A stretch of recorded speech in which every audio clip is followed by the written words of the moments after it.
J'ai encore beaucoup de choses à vous dire que vous n'êtes pas en état maintenant de porter. Mais quand il sera venu, lui, l'Esprit de vérité, il vous guidera vers la vérité tout entière, car il ne parlera pas de lui-même, mais redira tout ce qu'il entendra et vous fera connaître les choses futures. Jean 16, verset 12-13. L'Esprit de Dieu, l'Esprit de Jésus nous libère, nous guide vers la vérité tout entière. Il nous révèle ce que nous sommes, ce que nous deviendrons. Il nous aide à comprendre le sens de notre vie. D'où cette expression extraordinaire.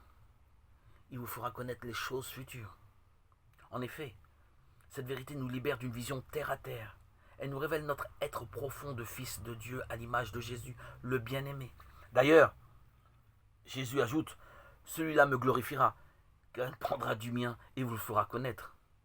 Tout ce qu'a le Père est à moi. Voilà pourquoi j'ai dit qu'il prend du mien et vous le fera connaître. Jean 16, verset 14-15. Cet esprit de Jésus nous aidera à témoigner des vérités essentielles que Jésus est venu nous apporter de la part du Père. Lorsque sera venu le défenseur que je vous enverrai d'auprès du Père, l'esprit de la vérité et qui procède du Père, il rendra témoignage à mon endroit. Et vous-même, vous êtes des témoins puisque vous êtes avec moi depuis le début. Jean 15, verset 26-27.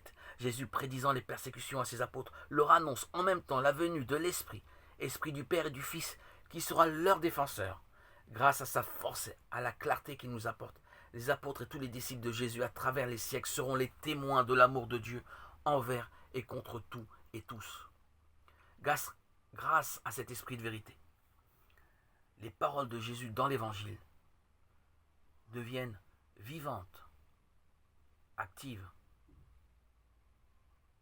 Nous connaissons Jésus par le cœur, grâce à lui, l'Esprit.